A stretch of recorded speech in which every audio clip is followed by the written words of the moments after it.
do well in life. And I remember I met the one of the UNESCO guys in Ghana here, and he told me, Mr. Addison, this is not a soft skill, it's rather empowering skills, because these are the skills that really make a difference in our lives. And one of those skills that distinguish between the best and the rest is optimism. That is what we're going to talk about today. This is one of the most important skills that differentiates successful entrepreneurs from the rest, and by extension, successful businesses from the rest. But as usual, this particular skill has been confused, abused, and misapplied in so many ways. So I would rather want to look at first what optimism is not. What optimism is not before we move into what is really optimism.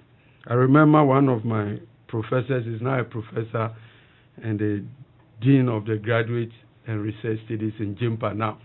And when we entered University of Cape Coast, we have gotten AA in economics, and then the man came and then asked us definition for a cons. We stood up and then we thought we were on top of our game. And I remember him telling us this, that you've been confused, abused, and misused. And everybody was just clapping for this man. So I quickly want us to look at what optimism is not. Very, very important. Now, one of the first things I want us to look at is that it's not a tendency to believe that things will work out for the best against all odds. That is so because that may reflect a weakness in our reality testing.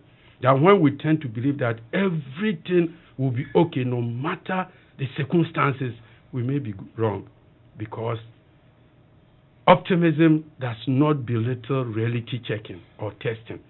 Right. Now, secondly, that may also be dangerous because we may be turning a blind eye to issues that need to be confronted and overcome when we just assume that things will by means get better without putting in place mechanisms and other strategies to bring our business and our life in line.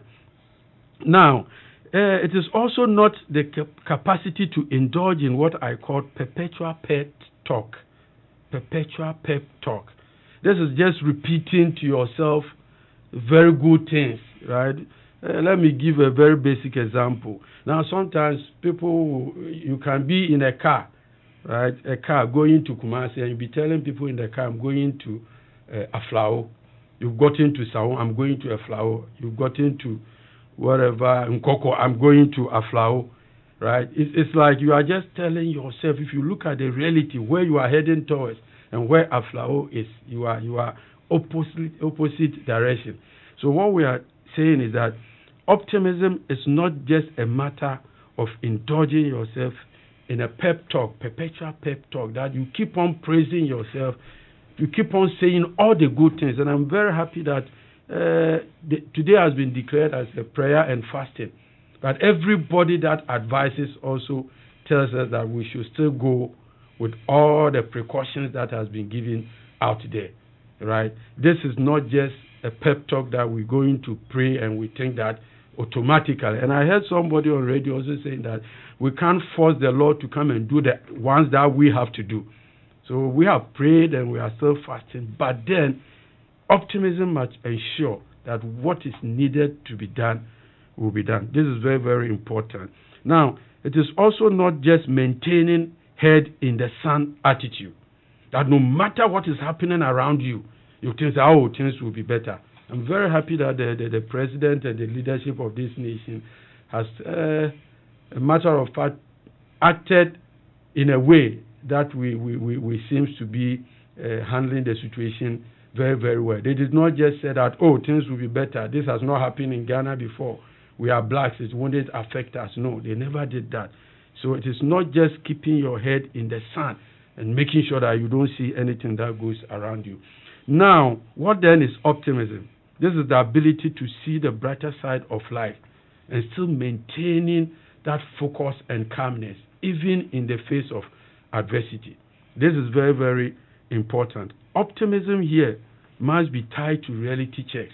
That in a business, you may be seeing that maybe compare your price to your competitors with the same product and services, and your price may be a bit exorbitant. If there's no justification for that, and you still continue to maintain that price, and all things being equal, when price is high, when the elasticity of demand facing the good is elastic, people will shift to the other competitors. So if you still maintain that price without knowing that this is the same, service, the same product, let me do competitor analysis in area of price and see, so that you come down and now reduce and still maintain your price there.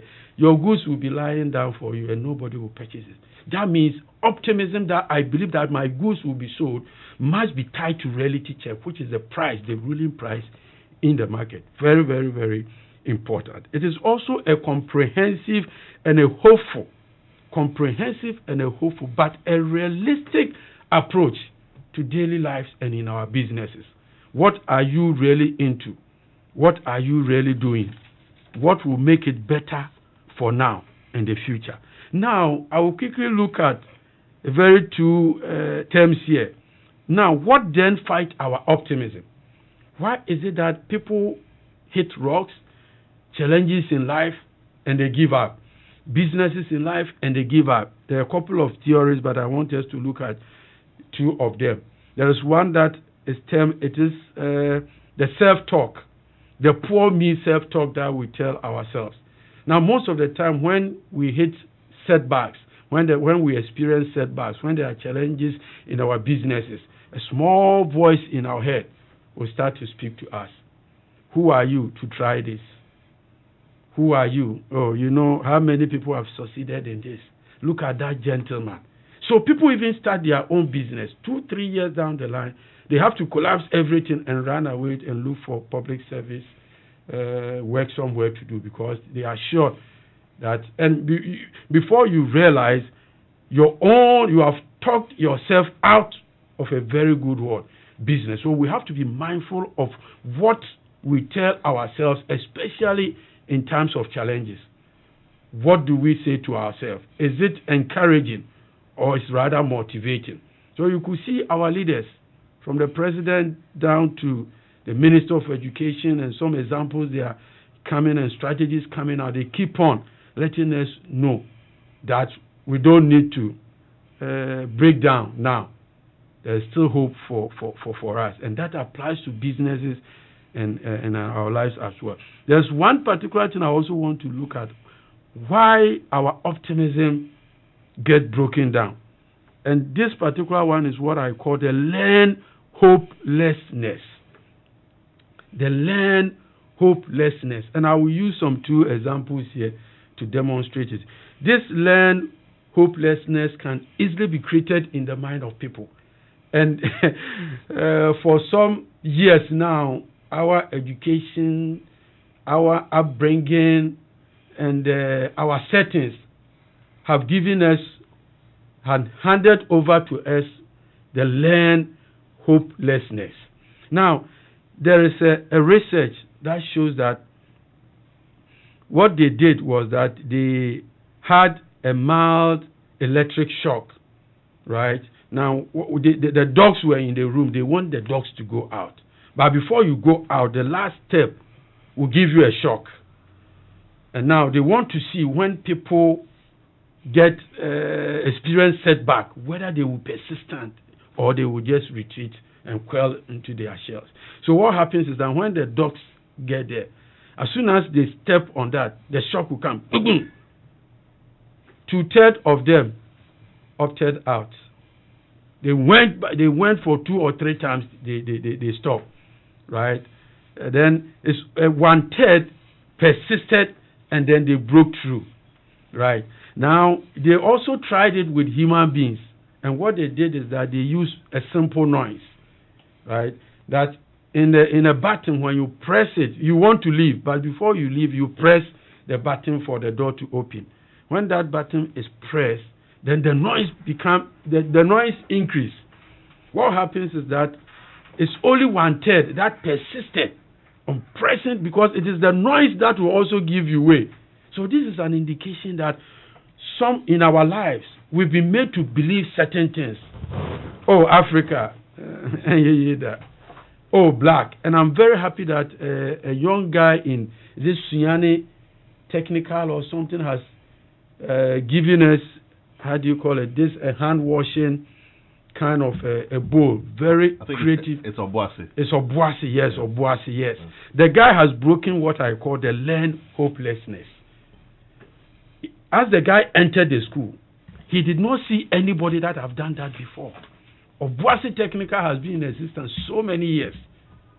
They have gotten a teachers, very good ones. They have a lot of old boys. So the learned hopelessness is that nobody has done this, nobody has tried this before. But we thank God that we are breaking it. That is why there is the need for us, for a reorientation.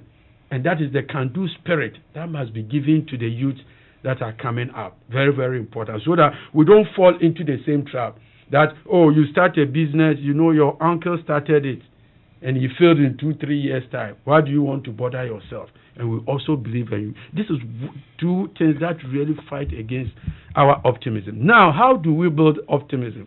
As issue, I will give some 4 points, and then we wrap up quickly and look at the other recaps. Now, entrepreneurs must look for benefit in every situation and opportunities. In every situation, there's a benefit. There are good in every bad, if only we will become enough. Because when you react to situations with anger, frustration, now what you do is that you are shutting down the part of the brain that is very creative. When people are relaxed and calm in situations that are very difficult, that part of the brain that brings about creativity pops into action. So what we have to do to build optimism is to look for benefit in every situation, right? What is the lesson? What is the good lesson there? Now, the Minister for Education is now encouraging the online studies. I mean, we are in difficult times, but how do we survive now? Creativity, innovations are all coming up. So there is an opportunity.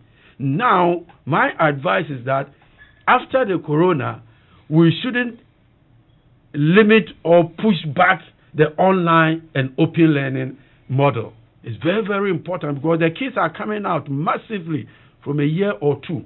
How are we going to be able to contain them? So some of these systems that have been put in place, as my senior brother at the time said, that is the proactive and then the reactive and the proactive. Now, some of these measures. Let me just welcome very quickly Mr. Isaac Edupong. He was with us in the studio last week. He's joined us again. Isaac, you're welcome to the show. Thank you. Right. Thank you. Please go on. So we expect that some of these systems will be left and protected.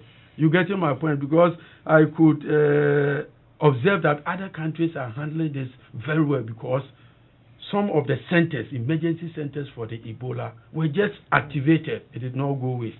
So these are some of the things that there is opportunity in every situation. Now, people are calling for the fact that our health system needs to be a bit robust.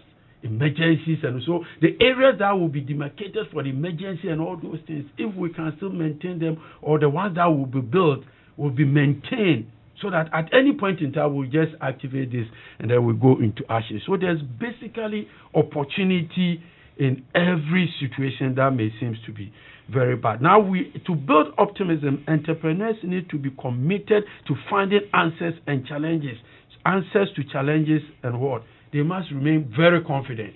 Very, very important. Now, they should also seek for valuable lessons in every challenge. That means they should be asking themselves this simple question: what is the lesson here for me, so that next time I can do better? In so many occasions in our businesses, consumers may be telling us what they need, but if we are not able to ensure that what are we going to learn from this, they might have rejected our goods, our demand, sales might have gone down. What are they telling us?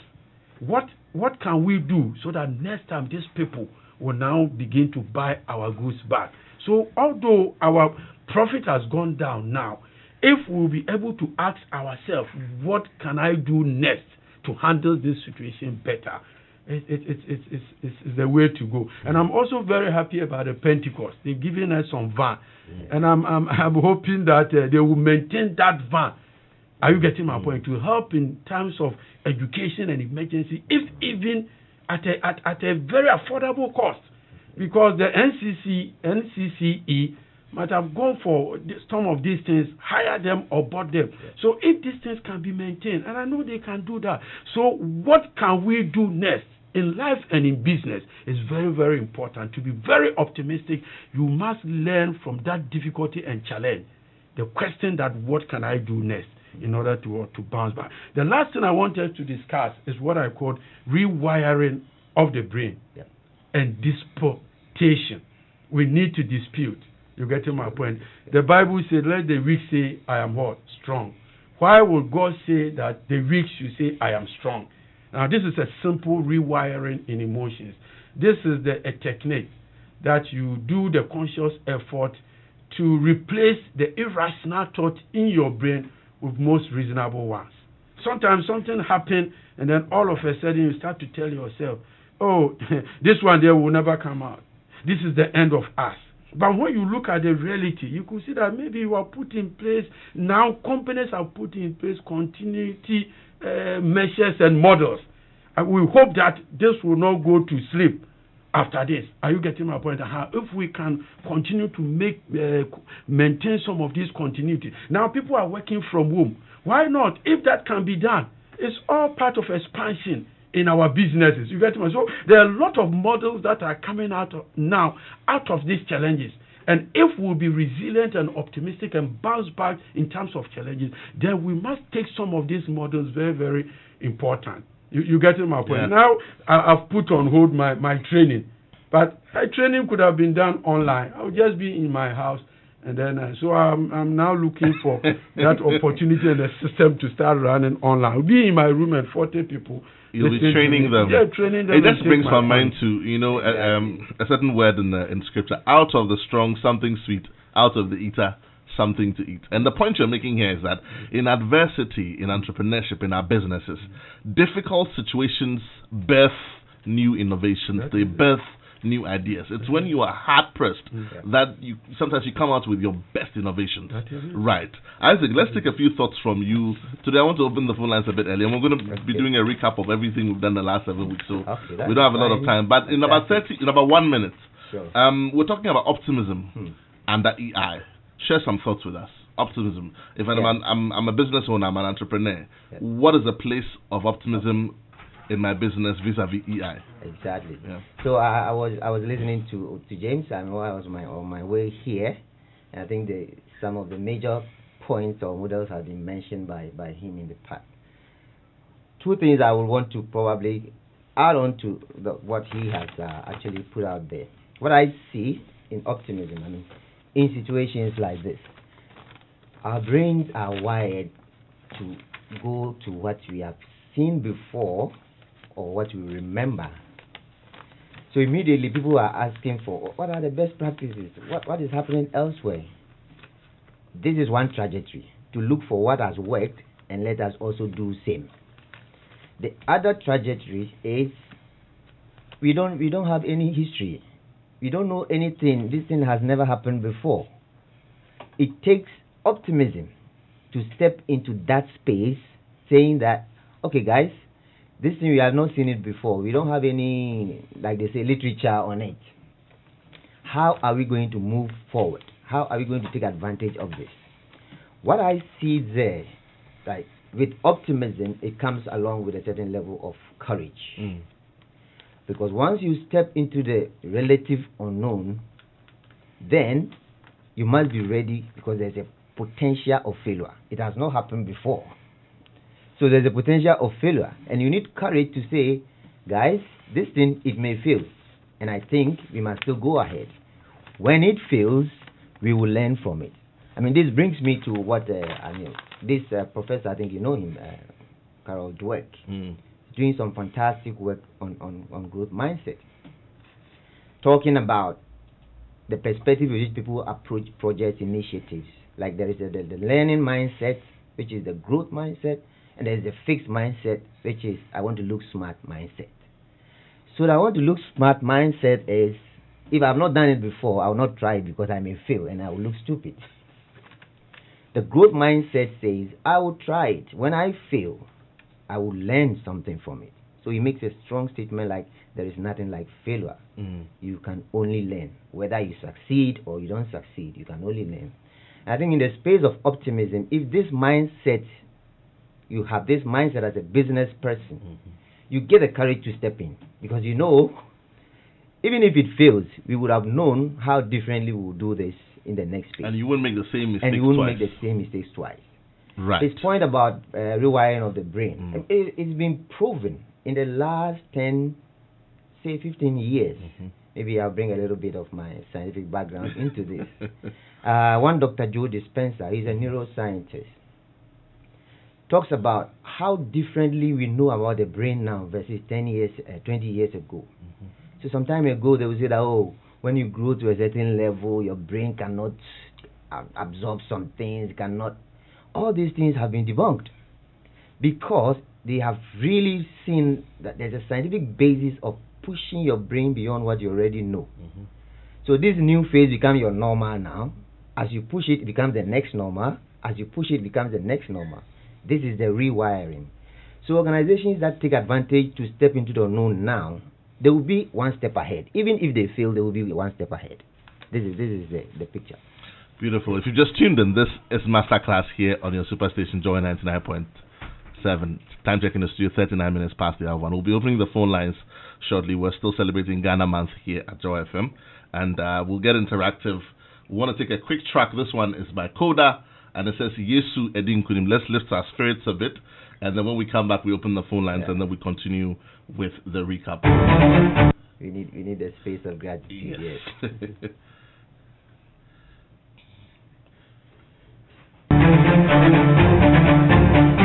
The Masterclass is in session, and you can interact with us via Facebook at JoyBusiness or at Joy997FM. And if you tweet, the handle is at Joy997FM. Don't forget to hashtag Masterclass. You can also send us a text on 1422 across all networks, or join the WhatsApp conversation on 0244 340437, and our facilitators will address your concerns. Attention everyone, class is in progress. Welcome back to the show. We couldn't bring you that track there, but if you've got any motor vehicle of any kind, we've got some good news for you. Gold's new Super Synthetic 5W20 and 5W30 leaves are the best engine oils for your vehicle. They're specially engineered engine oils which efficiently work on all your modern petrol and diesel engines. They clean, they protect, they reduce fuel consumption, and they prolong oil change intervals, as well as enhance your engine performance right from when you start up till when you switch off. So go to any Goil filling station today and grab the new Goil Super Synthetic 5W20 and 5W30 engine oils for superior vehicle performance. Goil, they say good energy.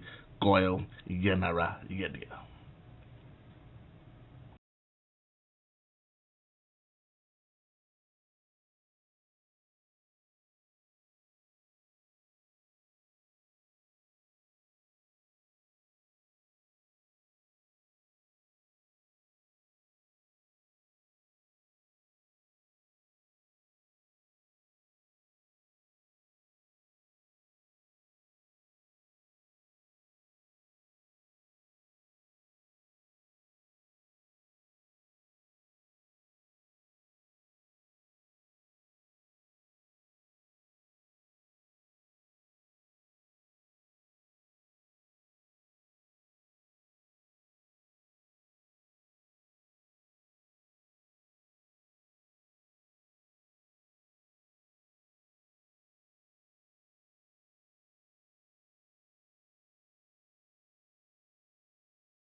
That was Koda with Hosanna. We wish we could listen some more, but we have to continue with the show. So time check again, it's 43 minutes past the hour 1. The phone lines are now open. You can give us a call on 0302-216-541. That's 0302-216-541. You can also send us a comment or a question on 0244-340-437. If you are driving, we want you to arrive alive. Do not text while you drive. Make sure you park off before you send us a comment on 0244-340-437. But do pick up that phone, give us a call. Today is our last show on emotional intelligence. Mr. Addison has been with us for the past 7 weeks. Pick up that phone, give us a call, say something to him, ask him a question, share some thoughts with him, and we'll all be good for it as a country. Numbers to call 0302-216-541. Mr. Addison, before we continue, you have founded the first emotional intelligence center in Ghana. Right. Good. Tell us a bit about it, just in the next few seconds. Good. What it is you do, how you founded it, where we can find you, and what are some of the trainings that you run. Good. Yes. The Addison International Center for Emotional Intelligence was founded in 2016, and we've impacted close to 15,000, including the youth. It's a lot of people. A lot of people, and those that we've imparted on radio and TV, we've not gotten the mechanism to track. But this is the face-to-face, and we have had people and very high-ranking Ghanaians in our society attending our programs. We have Dasibre Kwebe, where we see the Vice President of the National House of Chiefs, attended by our program before. We have DCOP David Eklu, attended our program before our training. We have Professor Patrick Asamoah of Earth Science in Legon, Dr. Dennis Fredia Ajimai of Pharmaceutical Department. If you know any of these people whose names we are mentioning, it means you must attend a program or a training with Mr. Addison on emotional intelligence. Yeah. So, and we've also touched churches. Right. I've been at Agape New Testament Church. I've been at Methodist, Sakumono, Mount Zion Methodist, and a host of them. We've touched teachers' lives. Dasibre Kwebe, we've sponsored 240 teachers in Dominance, Abiadze Dominance, last year as part of his. If you're a DC, you are listening to this, you can sponsor or a chief. Yes. You can sponsor some of the teachers in your area. Enyan Dintra, the paramount chief, has also sponsored almost 110 of these guardians and counselors at Ejumaku Enyan Esia. Do you run programs for corporates? Yes, we run programs for corporate. I've been at. Okay, I think I've got a caller on the line. Let's see if we can take this one very quickly, and then I've got Ben from Accra. Good afternoon, Ben. You're welcome to Masterclass. Yeah, good afternoon. How are you? I'm well, thank you, Ben. Talk to me. Yeah. Well, very, very thought-provoking issue discussed by your guest, and I was following keenly. Very, very interesting. But I have some thoughts and some questions that Please go ahead. Address. Please go ahead. Yeah. Talking about online learning, it's a very good thing, and this thing actually brought out a lot of thinking. But for me, I disagree. I think that we are far behind. We should have been thinking about these things many, many, many years ago. We should have foresight, as black people, because elsewhere in the world now, we are relying heavily on the technology of the West. Why must it be so? Kenya and USC, they've been there time immemorial. University of Ghana, everybody says America is 200 years ahead of Ghana. Forever, they will be 200 years ahead. Look at Singapore. Were they 200 years ahead of Singapore? Today, Singapore is developed. But we just adopt the lazy approach. Now, with all the challenges that you have, for instance, if you're going to buy a laptop today, it happened to me yesterday. I was going to buy a laptop for some of these online things. I was thinking twice. If there's a lockdown, what will I do if my paycheck doesn't come? So I'm thinking twice. You're going to buy data for online studies. You are thinking, it's very expensive. Should you go ahead and buy it? You have to buy a phone for your ward. You are thinking, shouldn't I rather buy food stuff to stock if there's a lockdown? So that's why the fact that this thing has brought out a lot of, thinking and all of that your panel is saying. I also think that it actually has put a lot of fear in people. And even some of the things that they should do, ordinarily, they are not doing them. And how do they address that? Because, fine, it brought a lot of optimism or whatever. We are thinking about what to do because these are difficult times, strange times. So in that sense, people are actually holding back. So things are not actually progressing as you would think. And don't they also think that, despite the fact that I agree with them, yes, difficult situations bring about a lot of innovation, but shouldn't we have been thinking about some of these things long ago, instead of just the knee-jerk approach that we are actually adopting now? Well, right. They've done well. All the points that they raised, I actually learned a lot and thank them very much. Thank you so much, Ben. That was Ben from Accra pouring his heart out. Ben, thank you so much. We really appreciate that feedback. I mean, his point is that, look, we're doing well now, but we should have been doing this 100 years ago. So, and you know, there's this, before you come in, there's this statement I always make that, listen, we can't make all the mistakes ourselves. But this is where we are, Ben. Whether we like it or not, whether it's your fault, it's my fault, it's somebody else's fault, this is where we are. We woke up this morning and this is where we are. Yeah. So where do we go from here? You know, that's a question we always ask. Mr. Addison, you want to react? Yeah, what I want to tell Ben, we appreciate him very much for following us. And then I think he has a very genuine point. But then there's always a time to start something. We have to start from somewhere. Yeah, it is never too late. We have to do something before our children will come and blame us. Isaac, he also mentioned something about people being apprehensive, you know, to, for example, following this online agenda and stocking up food. There's fear in a lot of people. Exactly. Just very briefly, I mean, we just listened to Reverend Notable preacher and said, do not be afraid, for God has not given us a spirit of timidity. Some thoughts, 10 seconds. So fear, for example, is an emotion. And from what I've been doing the last 7 weeks, it's because of an action that the emotion will drive us into. That is why we are saying, do not fear. But for you to actually manage the emotion, you have to change the story behind the emotion to say, why am I afraid? Can I tell myself another story? You know, I don't need to be afraid because I'm sure this thing will not take us. Then the emotion will change. Then your fear will reduce. Then that action will not happen. This is just the basis. Right. So we should just reflect, tell himself a different story, because whatever story you are telling yourself, whether positive or negative, it has not happened. It has not happened yet. You are just projecting it.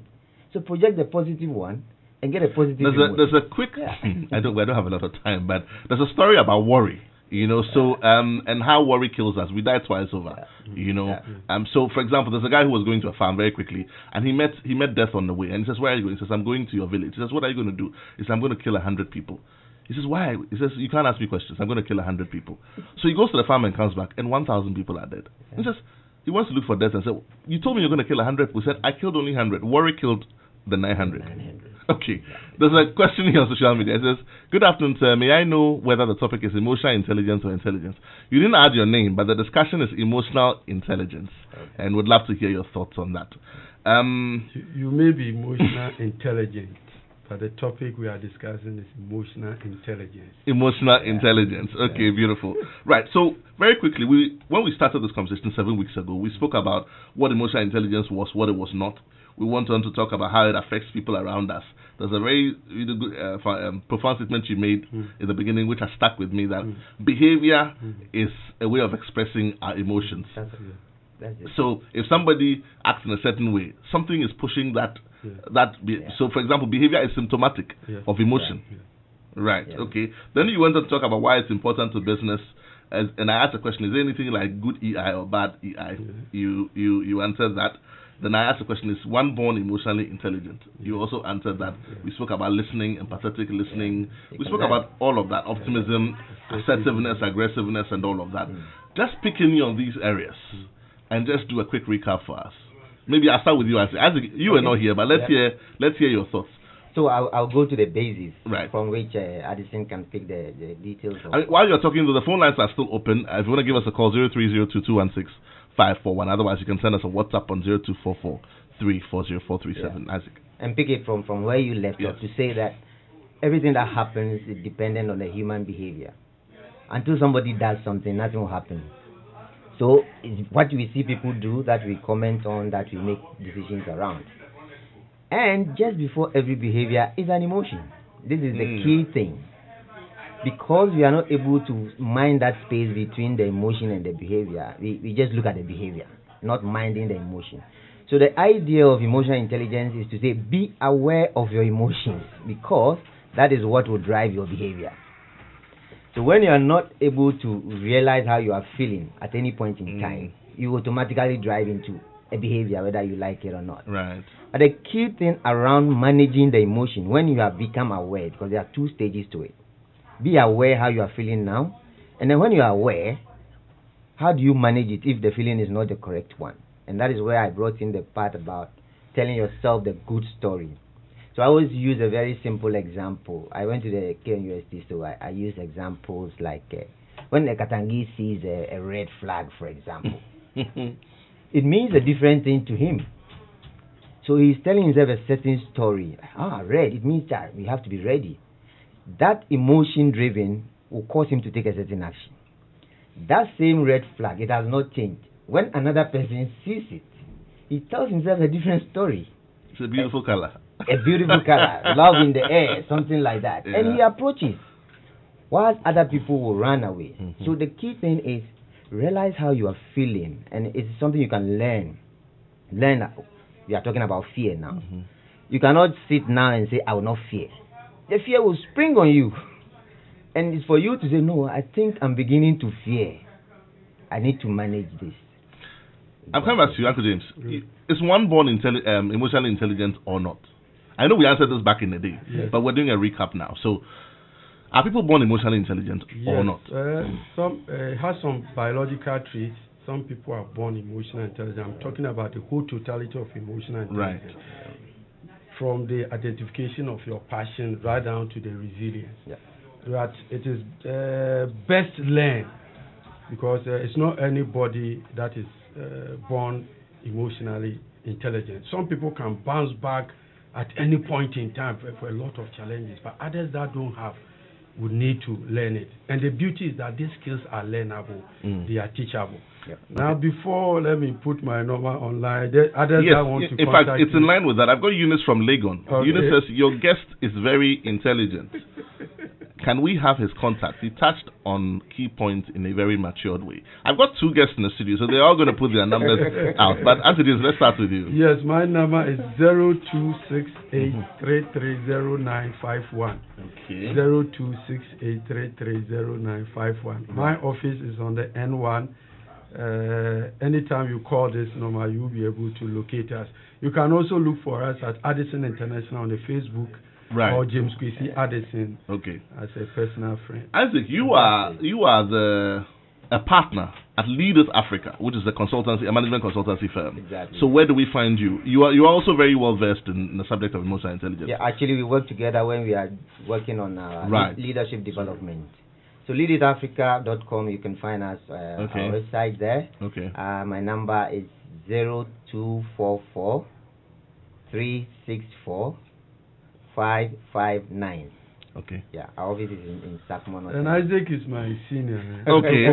Okay. So Eunice, I hope you got that number. This is Eunice on social media. Right. You talked about assertiveness and aggressiveness. Good. What is the difference for someone who's listening for the first time today? Now, the difference is that you get things done without necessarily getting people pushed away, belittled, disrespect. That is the basic difference. I know some people who say, I can't talk unless I'm angry. I can't face a lot of people unless I drink 2 thoughts. Yeah. Unless I'm upset, I can't deal with it. Yeah. How do you handle that? So the question is, do you want to be that leader that you want people to follow? This is it. That is it. Because we have people with different personalities. But the question is, you must add that shortfall in your personality so that you become a full-fledged leader who everybody will feel happy to rally around. Very, very important. So those challenges are there. Yeah. But then, if you want to be that leader, that one spot, that MD-ship, if it has to come to you, then you must be complete. All things being. You know, when it comes to human beings, it's really very difficult to control them. Isaac, while you are on that topic of human beings, please give me your takeout from 7 weeks of discussion in 30 seconds. I think what I can put out there for people is for them to be aware of how they are feeling at any point in time when they have to take an action, and then they have the opportunity to change that feeling when they change the story behind it. This could be very fundamental. When you turn it into communication, to Addison's point, sometimes you hear people say, I have to say what is on my mind. I don't care what others your intent, really, if you don't care what others will say, it means that you don't care if people follow you as a leader. And that is not what probably you want. So get the results, yes, and still get the people happy. And it is possible to have both. Okay. Uncle James, 7 weeks. We're going to miss you because you're not here next week. I will come back again. You will come back again. Take out. You have 1 minute. Take out. The takeout is that for so many years we were made to believe that when our technical is good, the rest will be good. But research is showing a big gap. And that gap, which is the missing link, is the emotional intelligence. Whatever you are achieving now, when you are emotionally intelligent, you are likely to achieve double. If you look at our situation now, all the strategies that are coming out are emotionally intelligent strategies. Are you getting my point? There are a bit of IT and those things about distancing, doing this, doing that. We all coming together. Whole church services online. That is it. 9:30. I was done with church on Sunday. I was like, wow. Yeah, it could be something that we can replicate, so that people can still. This has been exciting. It's been 7 weeks of discussions on emotional intelligence. It's been absolutely fabulous. We hope that you'll come back again sometime. But next week, we move into a completely different area of our conversation, and that is the area of customer service. Customer service. My popular request, we have brought this back. Our listeners wanted it back. And we'll be spending some time here in the studio with Yvonne McCarthy. We'll tell you a bit more about her. But until then, this has been Emotional Intelligence here in our conversation. Uncle James, thank you so much for being with us. My name is Yabana. Up next is the news at 2. We'll see you same time next week.